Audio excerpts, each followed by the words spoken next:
Hello, and welcome to a random reading podcast. I used to do a lot of these last year where I would just randomly choose books from my bookshelf and just read interesting paragraphs from them. So I just want to pick this up again, this format. So hopefully it will be interesting to listen to.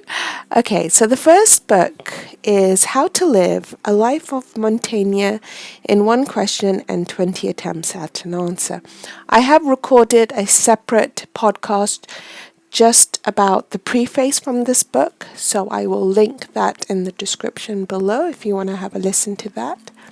So this is chapter 1, How to Live. Answer, don't worry about death. So, Montaigne was not always a natural at social gatherings. From time to time in his youth, while his friends were dancing, laughing, and drinking, he would sit apart under a cloud. His companions barely recognized him on these occasions. They were more used to seeing him flirting with women or debating a new idea that had struck him.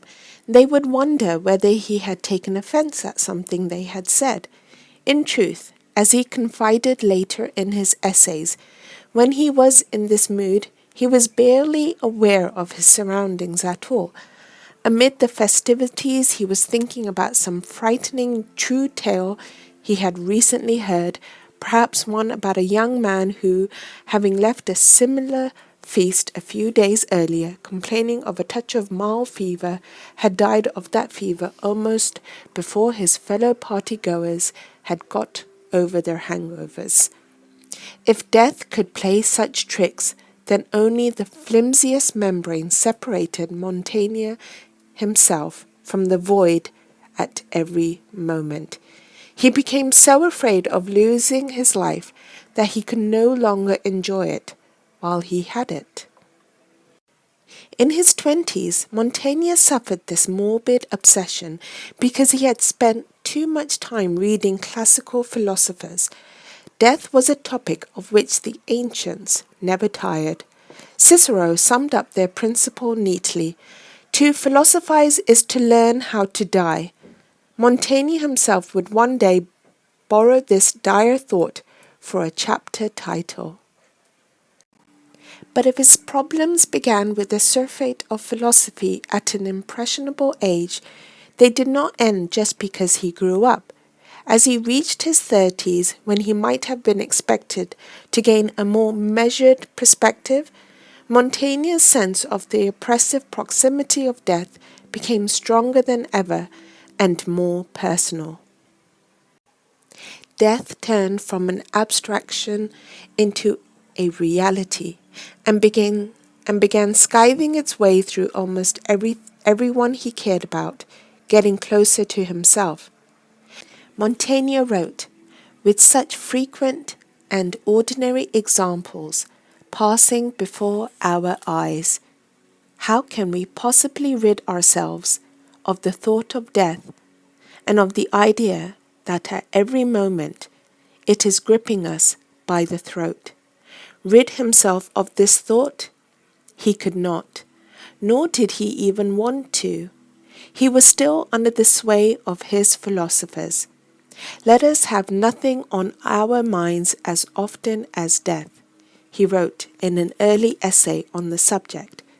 At every moment, let us picture it in our imagination in all its aspects, at the stumbling of a horse, the fall of a tile, the slightest pinprick.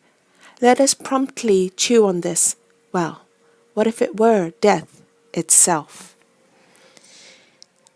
Okay, so that's the end from that book. So the format of this podcast is just going to be reading a page or so from several different books just to mix it up. So it's probably going to seem really random to listen to, but if you stick with my series of podcasts, it'll probably all come together. I just have a lot of books on my bookshelf and I have this unnecessary anxiety about not getting the chance to read all of the books I have before I die. So I feel like if I make this sort of like a challenge of recording these podcasts, it kind of gives me this accountability sort of thing. Okay, so the next book I'm going to choose is 50 philosophy ideas you really need to know. Okay, so introduction. For most of its long history, philosophy has had more than its share of dangerous people armed with dangerous ideas. On the strength of their supposedly subversive ideas, Descartes, Spinoza, Hume, and Rosset, to name but a few, were variously threatened with excommunication, obliged to postpone publication of their works, denied professional preferment, or forced into exile. And most notorious of all, the Athenian state regarded Socrates as so baneful an influence that they executed him. Not many of today's philosophers are executed for their beliefs. Philosophy is now seen as the archetypal academic discipline, its practitioners firmly closeted in their ivory towers, detached from the problems of real life. The questions of philosophy may be invariably profound and often difficult, but they also matter. Science, for instance, has the potential to fill the toy shop with all sorts of wonderful toys, from designer babies to GM foods, but unfortunately it has not provided and cannot provide the instruction book to decide what we should do rather than what we can do. We must turn to philosophy. Sometimes philosophers get swept along by the sheer delight of hearing their own brains turning over, and it can indeed make entertaining listening, but more often they bring clarity and understanding to questions that we should all care about. It is precisely these questions that this book aims to pick out and explore. Section 1, Problems of Knowledge. Chapter 1, The Brain in a Vat. Imagine that a human being has been subjected to an operation by an evil scientist. The person's brain has been removed from the body and placed in a vat of nutrients which keeps the brain alive. The nerve endings have been connected to a super scientific computer which causes the person to have the illusion that everything is perfectly normal.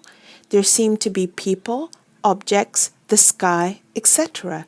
But really, all the person is experiencing is the result of electronic impulses traveling from the computer to the nerve endings. A nightmare scenario? The stuff of science fiction? Perhaps, but of course, that's exactly what you would say if you were a brain in a vat. Your brain may be in a vat rather than a skull, but your every experience is exactly as it would have been if you were living as a real body in a real world. The world around you, your chair, the book in your hands themselves are all part of the illusion, thoughts and sensations fed into your disembodied brain by the scientist's super powerful computer. You probably don't believe you are a brain floating in a vat. Most philosophers probably don't believe their brains in vats. But you don't have to believe it. You only have to admit you can't be certain that you're not.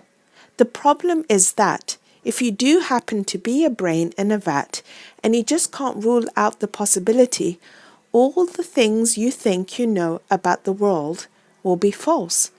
And if that's possible, you don't really know anything at all. The mere possibility appears to undermine our claims to knowledge about the external world. So is there any escape from the vat? Vat origins. The classic modern telling of the brain in a vat story was given by the American philosopher Hilary Putnam in his 1981 book Reason, Truth, and History. But the germ of the idea has a much longer history.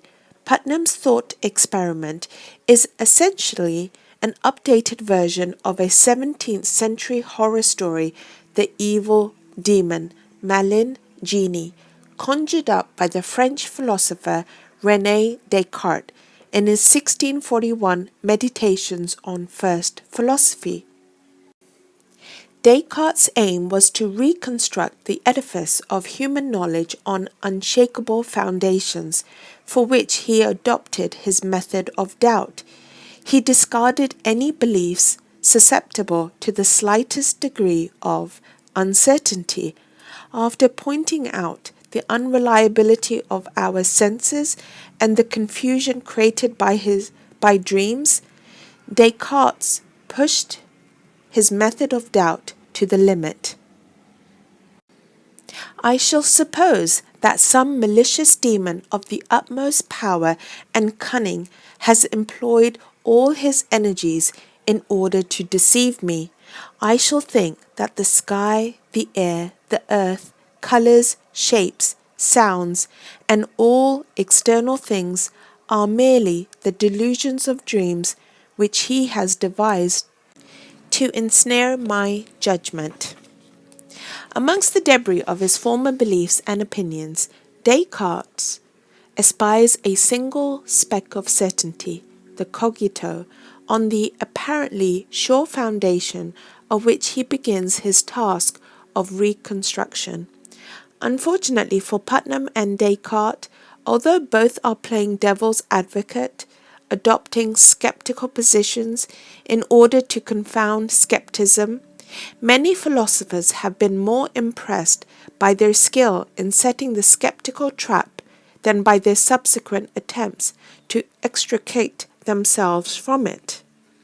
Appealing to his own casual theory of meaning, Putnam attempts to show that the brain in a vat scenario is incoherent, but at most he appears to show that a brain in a vat could not in fact express the thought that it was a brain in a vat. In effect, he demonstrates that the state of being an invatted brain is invisible and indescribable from within, but it is unclear that this semantic victory, if such it is, goes far to address the problem in relation to knowledge. In popular culture, ideas such as the brain in a vat have proved so thought-provoking and suggestive that they have led to numerous popular incarnations. One of the most successful was the 1999 movie The Matrix, in which computer hacker Neo, played by Keanu Reeves, discovers that the world of 1999 America is in fact a virtual simulation created by a malign cyber intelligence, and that he and other humans are kept within fluid-filled pods wired up to a vast computer. The film presents a dramatic elaboration of the brain in a vat scenario, all the main elements of which are reproduced. The success and impact of The Matrix is a reminder of the force of extreme skeptical arguments. And that is the end of this particular podcast. Thank you so much for listening, and I will catch you in the next one. Bye for now.